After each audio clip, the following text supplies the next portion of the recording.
All right, welcome back to the Zero Today Show with Dr. Neil. Thank you so much for uh, thinking it not robbery to tune in with us today. I'm honored to have a very special guest with me. He's an author, he's a former journalist, he's a communication specialist, all that stuff. And if I messed up, I messed up. He can tell you better than I can. I have with me Mr. Tim Ward, who is the co-author of the book Pro-Truth. And Pro-Truth, a practical plan for putting truth back into politics. Uh, Thank you, sir, for being on. It's my pleasure, Dr. Neil, to be your guest. Thank you very much. So let's start by having my audience, introducing yourself to my audience, tell them better than what I could ever do about you, the conception of this book, and however you want to go from there. Sure. So much of my career has been as a journalist and then as somebody who teaches people how to give good media interviews. And mostly I work with international environment and development groups, basically organizations that try to make the world a better place. And one of the things that we always teach is your credibility is your best asset. And if you're going to speak to the media, you owe it to the public to tell them the truth. So truthfulness has been part of my business model right from the beginning. And one of the things that's really upset me in not just the last 4 years, but really the last decade or so, is how truthfulness seems to be being leached out of politics. You know, everything from Watergate to Iran Contra to Clinton's escapades in the White House. That's infamous right there. Yeah, exactly. To the Bush administration weapons of mass destruction. That was, you know, a lot of hype, but not much actual evidence. And then with the current president, who really seems to not value truth so much that the phrase post-truth came along. I really felt this so antithetical to the democratic values that people hold that I really wanted to do something about it. And when I was deciding I was going to write a book and started researching, I came across Gleb Tsipursky, who's been a guest on your show, and the Pro-Truth Pledge. And he and I agreed together that the pledge, it's a great social way, but we also wanted to arm individuals, to give them like a vaccine against the viral disinformation and lies that have so contaminated our political life these days. And so together we wrote Pro-Truth. And our goal with the book is to make sure that everyone who reads it can spot a lie coming their way and has actions that they can take, not only to help improve their social circle, their social media circle, but even broader, be part of a movement that can help us persuade political actors to be more honest with the public, because that's what we want. We want the truth.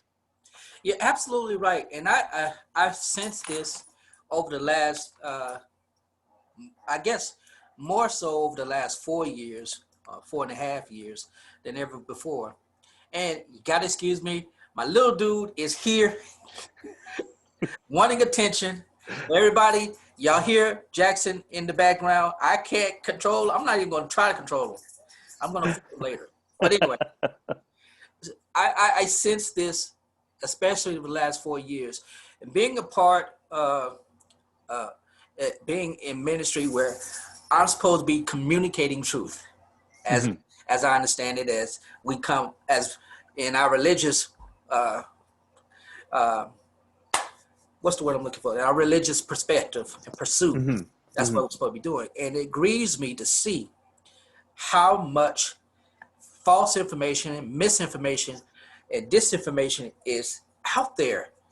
So I appreciate you and Dr. Tsipursky for writing this book. So let's get into it. What is the Pro-Truth Pledge and all of that? Share with my audience, because it's been a while since I had Gleb on. So share with my audience what it is. Sure. You know, for a good number of people, Dr. Neil, they feel a visceral distaste of lies. I mean, thou shalt not lie is not only one of the 10 commandments, but as we all make our way through life, we know people that lie to us can't be trusted. And so we tend to shy away from liars. It's, you know, you don't want to do business with somebody who's not honest with you. and you don't want to be married or intimately connected with somebody who will lie to your face. So we instinctively feel lies are bad. And yet in the political sphere, we've gotten used to the idea that politicians can lie and get away with it. But they only do it as much as we do. It's like parenting. If you let your kids get away with bad behavior, they'll just keep doing it. But if you say, Yeah, no, enough. I just demonstrated that with my dog right there. Exactly, exactly. So the Pro-Truth Pledge is part of a pro-truth movement from people of all different political parties. There are people who've joined who are what you would call very right-wing, people who are very liberal. There are people who are scientists and people who are theologians.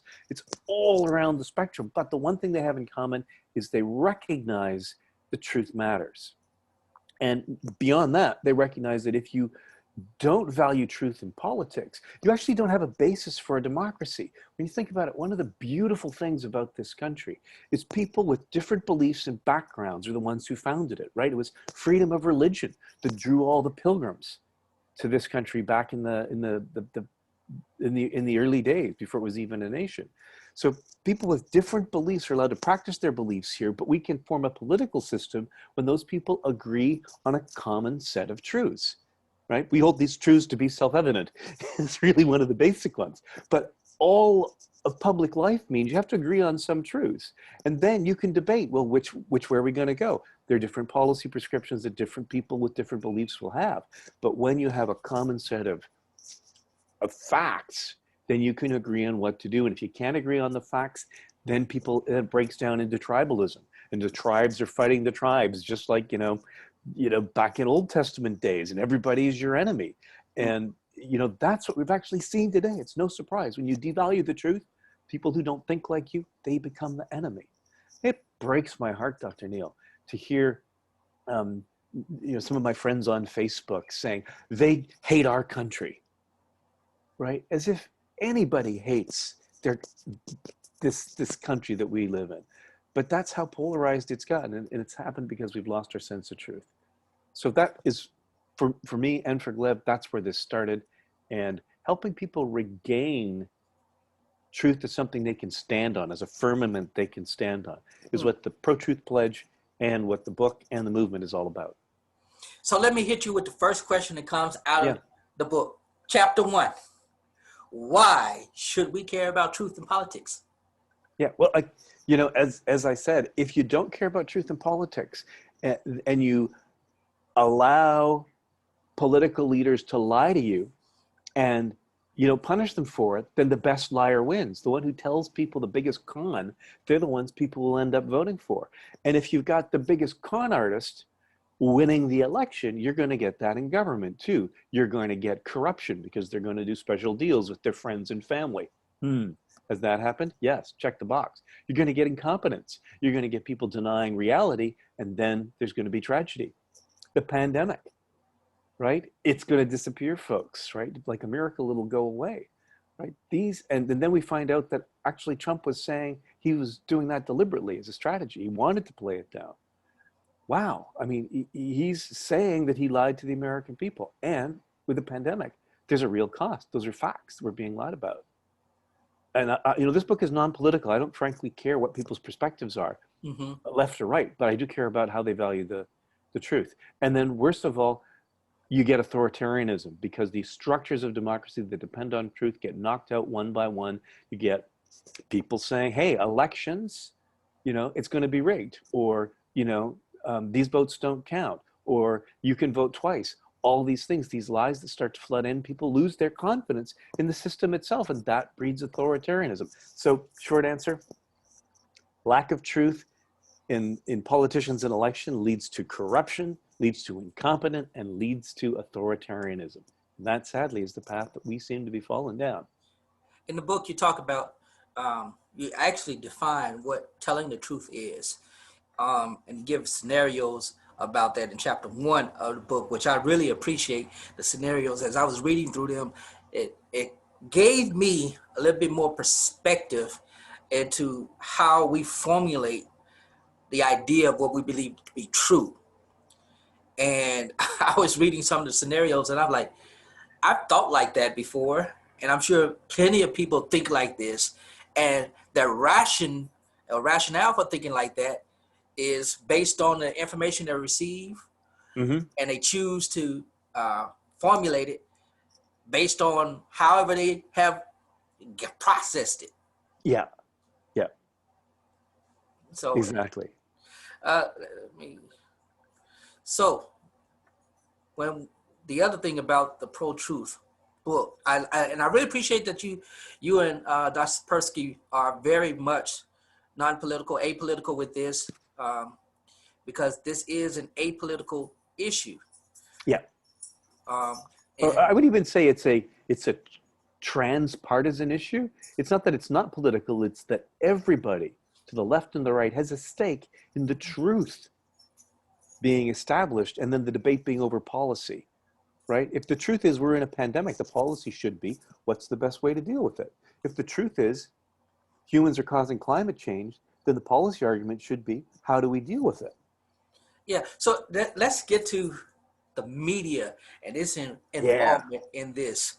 Um, Now, we all know upon election and even prior to his election, President Trump began to invoke the phrase of fake news Mm-hmm. regarding any article or any information presented about him. And he took it personal, and it didn't matter what the facts were, he was able to just simply say fake news. And that went viral. People were saying it, including myself, were Yeah. using it. We were using it. I was using it as a meme, but we saw the world leaders incorporating that into their rhetoric, and Yeah. and the media promoting, and this it was this war between who could prove who was fake or not. Right. Right. Um, the fact that mainstream media has contributed quite a bit to misinformation.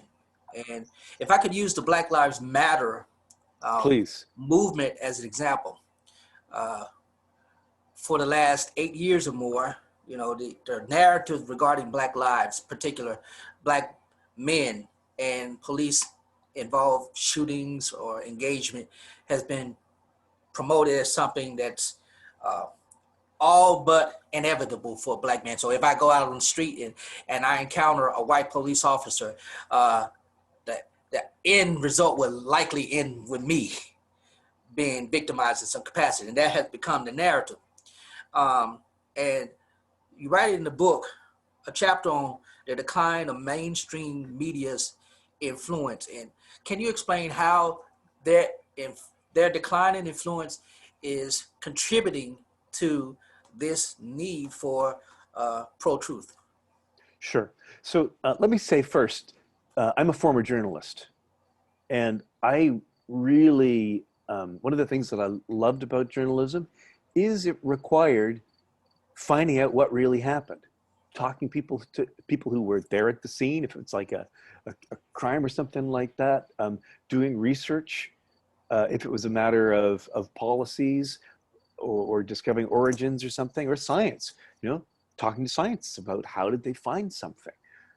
Uh, so the whole role of journalism is to discover what happened and then to report on it in a way that is clear and doesn't give a biased perspective. So you want to have different perspectives so that people can see how different people saw this event, this thing that you're writing about. Journalism is like a fabulous check on political lies. And in fact, some people forget the media is known as the fourth estate, right? We've got the presidency, we've got Congress, we've got the Supreme Court, but the media is an essential part of a democracy.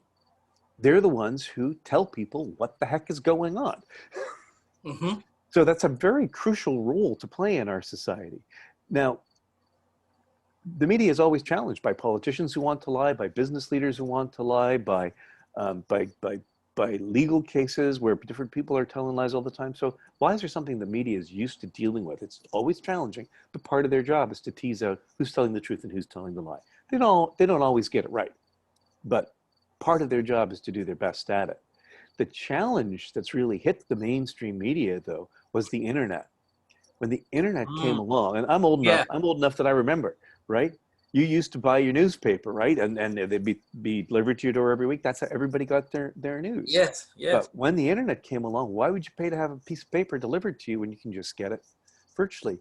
And since most of the media's revenue comes from advertising sales, those started to plummet. And that meant a lot of newspapers went out of business. A lot of Mhm. others had to lay off a lot of their investigative journalist staff. And so there was less and less manpower, man and woman power to do the job. At the same time, the internet pushed us into a 24-hour news cycle. So you couldn't report on something once a day. You had to have the news now, now, now, now.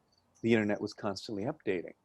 And so these pressures, in many cases, caused the media to be less good at their job. They just simply didn't have the resources. Um, and in some ways, that made it easier for them just to report dramatic headlines.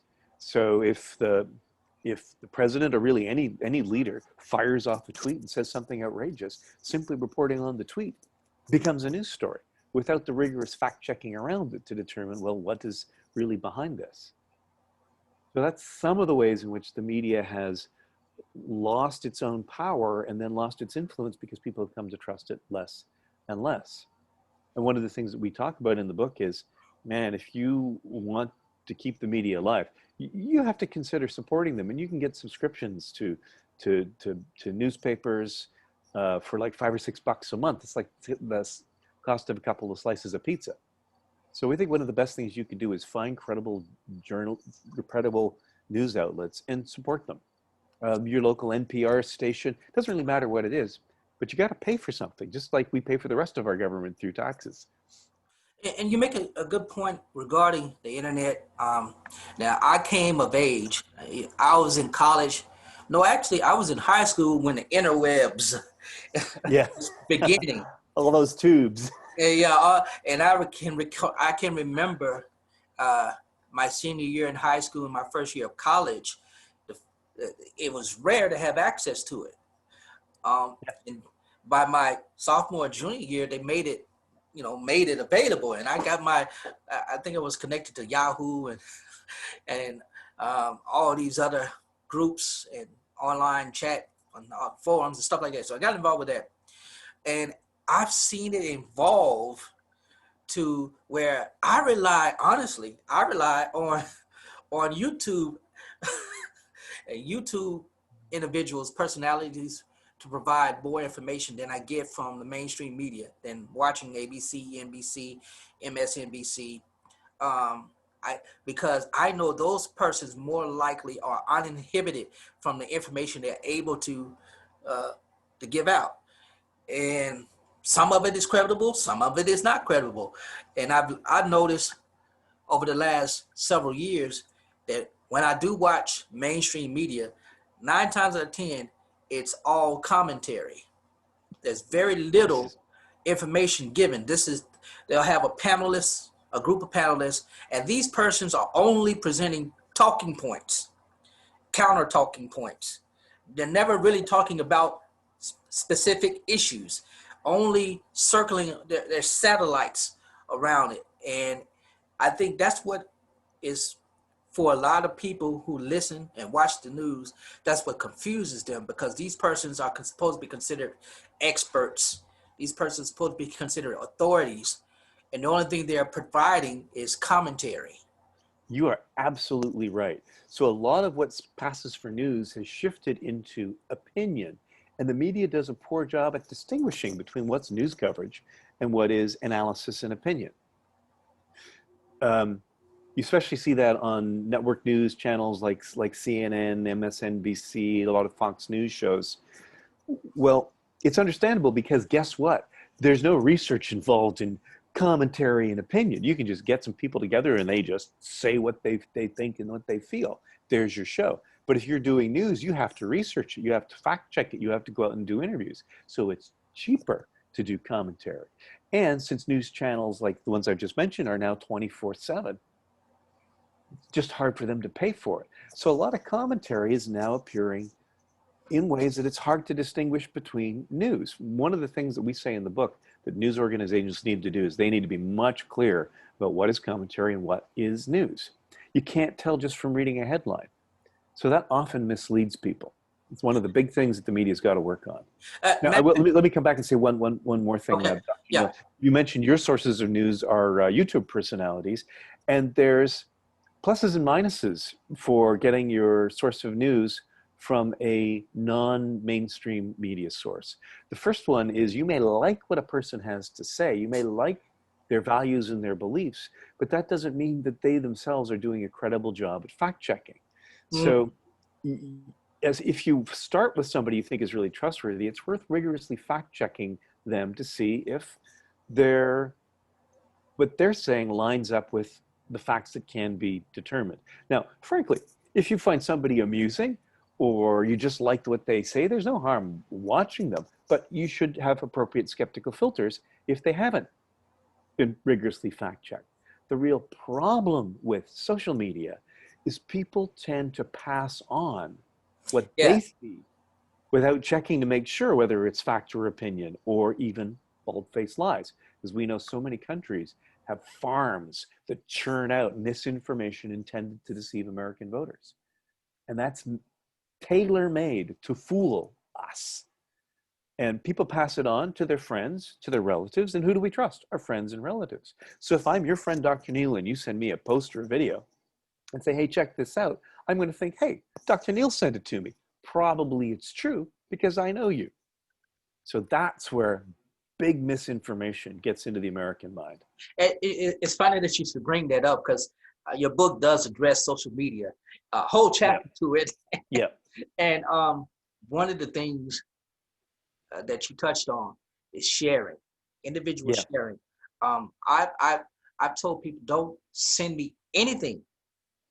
Don't, because I was getting a lot of, and this is, I don't know what, but in the Black community, for whatever reason, we'll take sound bites, or not even sound bites, but just memes of Black people, actors, or athletes. And there's a quote attributed to them, and we can't verify if that quote comes from them or not, and we just share it and share it and share it. And then there's a lot of incidents where people are sharing stories that have been proven false. And sometimes years later, it comes up again and gets shared just as virally. And absolutely. And I'm notorious, you know. I'd be like, all y'all have to do is just Google. I mean, at the very least, just it's so true. Google search of this. So you're like, oh my gosh, Eddie Murphy died in a ski accident. Yes. At least that one just goes around again and again and again. Yeah, like the death hoaxes. You know. Yeah. I can't tell you the number of people who have died. At least 3 different times. Before they actually passed. And so I've been fighting, especially since I took the Pro-Truth Pledge. I've written about the Pro-Truth Pledge, and of course I am endorsing the book, Pro-Truth. But I try to be as vigorous as I can with providing people accurate information as best I can. Thank you, boy. And I hope your listeners really hear that and take it to heart. You know, it's simple. There's several great fact check sources out there. I'm sure you've promoted them as well. Oh, sometimes it just takes you 30 seconds. Oh no, that's a false rumor that's going around. 30 seconds, boom. You know, in our book, one of the comparisons we make is we say misinformation online, viral misinformation, those memes that go bad. It's really like a virus, but like a virus, there's things you can do. You can wash your hands so that you don't spread a virus if you shake somebody's hand. You can fact check a story or a meme before you pass it around. It doesn't take you long, but it helps other people keep safe. It's as simple as that. So one of the things we suggest is there's 3 or 4 good behaviors you can commit to doing that will keep your friends and community safe from lies. Now, whether or not a certain celebrity has lived or died, that might not matter so much. But whether or not people are being killed in your neighborhood, whether or not there's a natural disaster on your way, or whether or not there's a secret criminal ring that's out of control. All these things fly around all the time. They scare people. They make people feel fear, and that's irresponsible. It's like the boy who cried wolf, right? It's irresponsible to do that when you could easily prevent it. You're talking to somebody who lives in Mississippi, but is from Louisiana, who's used to hurricanes all the time. And Yeah. annually, we get information, okay, once June 1st hits and we know it's the beginning of hurricane season, well, we're already mentally prepared for it. But then every time a storm is named, with the information pushed out, especially when it becomes a Category 1 hurricane, this is going to be dangerous. This is going to be this. It's going to be that. And the closer it gets to landfall, they're having the interviews of people, and the ones who are not evacuating, and I've not evacuated a number of times, are saying, what's wrong with these people? They're crazy. Don't they know what happened with Katrina? Don't they know what happened with Isaac? Don't they know what happened with Rita and all these other ones? And they go back to a named storm that caused a lot of damage. Yeah. And provoke this sense of fear. And then there are those of us who are like, just another storm. Yep. And I think, Dr. Neal, the real problem there is most of us think in binary terms. Yes, no. Happened, didn't happen. Right? So if we hear a storm's coming, people will either say, evacuate, it's dangerous, or don't worry about it. Like there's nothing in between. So one of the things that we talk about in our book is the importance of creating probabilistic thinking. This means not thinking in terms of yes or no in some things, but thinking in terms of how likely is this? So if a storm's coming through, you could think, the last 10 storms, 2 of them were actually pretty serious. This one, the way they're talking on the radio, sounds similar to the way they were talking about those other ones. So there's like a 2 in 10 chance that this might be serious. Should I evacuate? 2 in 10, that's 1 in 5. Maybe it's worth evacuating. So just simply take a look at the probabilities. Now, the book explains how to do that in some more sophisticated ways, but it keeps us from falling into the flaw of thinking, well, it either happened or it didn't happen, as opposed to, especially in forecasting hurricanes, what is the probability it's going to be bad? We don't say, the weathermen, you can't trust them. So they said it was going to rain and today's sunny. We say, well, they said there was an 80% chance of rain. So guess one time they were wrong. Absolutely. I'm going to try to wind this on down. So as you get to the end of the book, it really captures my attention. You present cognitive language. You present language about cognitive biases, mental errors, and other stuff. And you list 10 lies: vagueness, glittering generality, willful ignorance, lie by omission, confabulation, and that's a word I just learned to use really well lately. Deceptive hyperbole. I learned that writing in my dissertation research. Of obfuscation, I think I said that right, blatant lie, gaslighting, and paltering. Now, there are some terms that I know is used more frequently, and for example, blatant lie, gaslighting, and what's the other one? Lie by omission. Yeah. Those are the ones I think I know I was more familiar with, and vagueness too, because being a public figure, and I do a lot of public speaking, so I have learned how to integrate vagueness when I'm trying to relay a story and make sure the story connects. It's truth, but I'm going to leave it as vague as possible to make it connect as broad as possible. Right. But those words seem to, or those, I don't know if those words, but those concepts, those lies, especially the gaslighting right now seems to be a dominant part of misinformation today. Can you uh, elaborate a little bit more on these, and along with some of the cognitive biases that we experience? Yeah, absolutely, Dr. Neal. Let me start by talking about cognitive biases, and then do you want to like pick a kind of lie and throw it at me, and I'll explain it from Sure, that we list? could try that. We could try Okay. that. Yeah. So what are cognitive biases? So it sounds like they're biases like prejudice, but that's not what's meant by this at all. It's a scientific term that describes the particular mental blind spots that we as humans all share. And you can think of a blind spot as like a fishing lure, Hmm. right? I don't know if you fish, but I certainly have done a lot of fishing in the past. And one of the cool things about lures is they're designed to fool a fish. Now we might look at something like a little silver spinner. We think that doesn't look like fish food, but the fish sees the flashing silver, and it looks like the scale of the kind of fish, little fish that the bigger fish eat.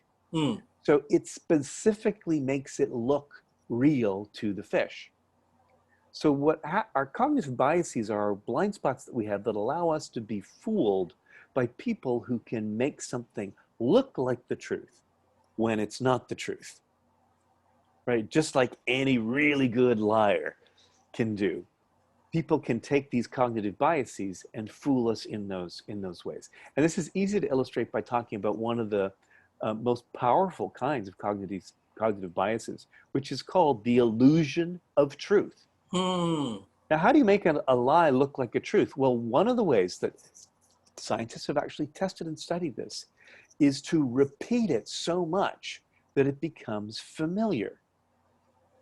And people who repeat a lie a lot, that lie starts to seem like, oh, yeah, we've heard this before. Now, I'll give you one example. Never mind your politics.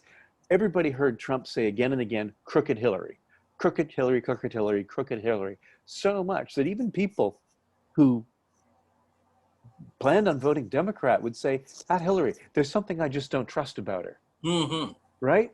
Right. And they would say, really? What? What has she done that's criminal? And they would say, well, something about her emails. They wouldn't know, but they had it in their head that somehow there was something not right. So you got to watch for if politicians say something again and again and again, but they don't have any evidence for it. They may be trying to pull the illusion of truth on you, like a magician, making you think something is real when it's not there. And that last statement, the magician and the Yeah, illusion, that's probably the most relatable, because I've been yeah, fooled plenty of times by amateur yeah, magicians. yeah, absolutely. They're trained in sleight of hand, how to use their hands to make something seem to be real when it's not. Politicians are trained in sleight of mouth. They're trained to make something sound real when it's not. We've got to protect ourselves from that. So one of the 10 lies, and I want to say I have an understanding of this, but the glittering generality. Yeah, yeah, Uh, and I know it has something to do with emotions, but uh, yeah. what with So, that one? so when we go through it in this chapter, we give these scenarios of somebody buying a used car from a salesman that we call Truthful Tom, who's a liar. And he Mm-hmm. tries different kinds of lies to get people to buy the car. So the glittering generality would be if you said, so I'm interested in this car, Tom. Is it in good shape? And he says, this car is just the kind of car that country loving patriots drive.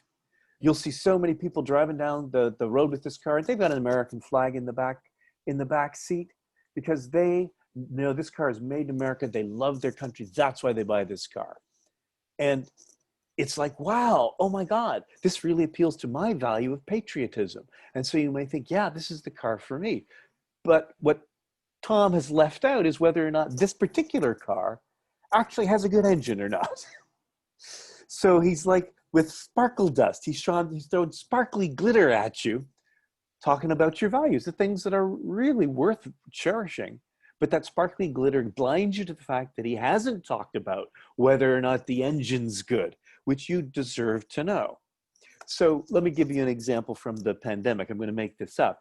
But if someone says, you know, what's our strategy to fighting the pandemic? And the person said, well, you know, Americans have a can-do spirit. They know how to go the things get tough, they know how the tough get going. And we're tough people, and we're going to survive this pandemic, and we're going to be greater than ever. Well, he hasn't actually given you any details about how they're going to fight the pandemic, but he's made you feel, yeah, we're tough.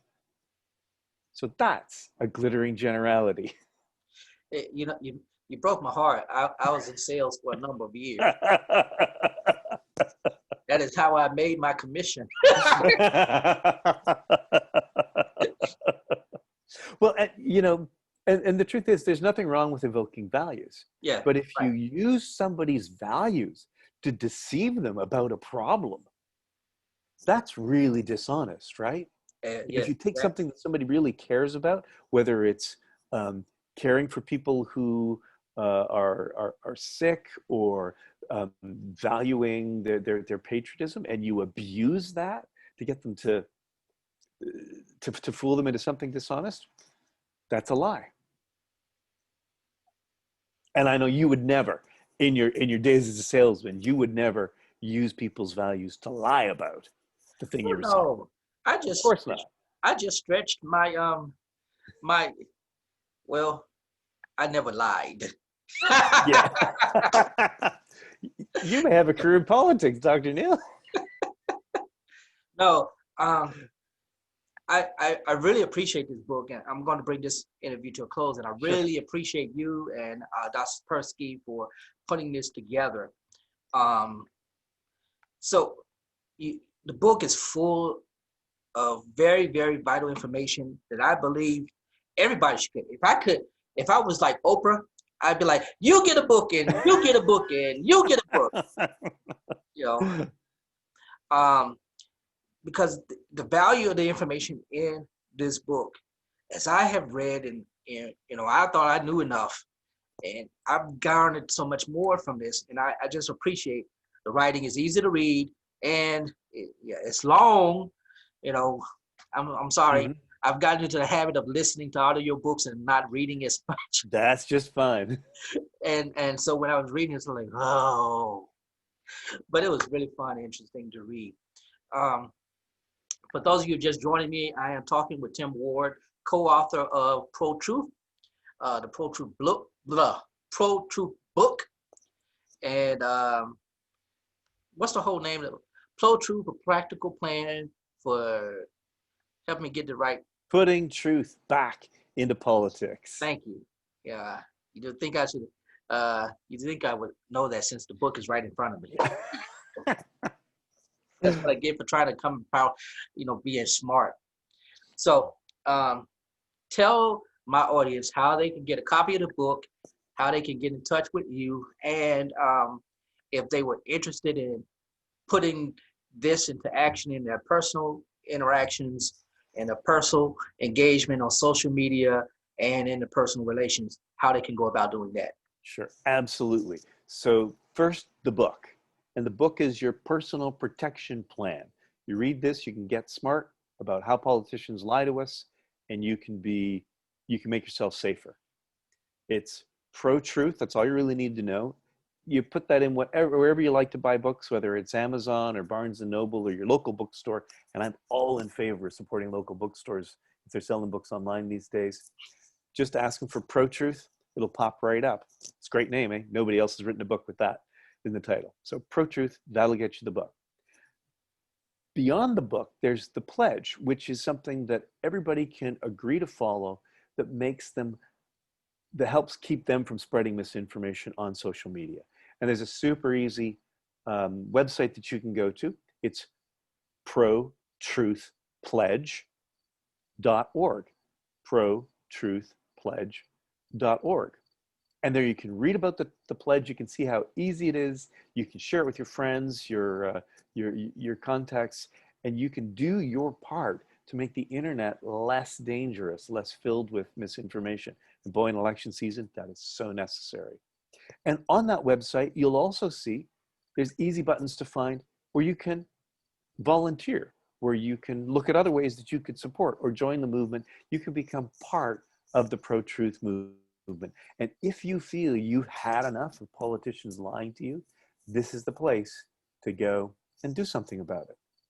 And we in the Pledge, man, we welcome everybody who wants to make the world a more truthful place, who wants to send a message that truth matters.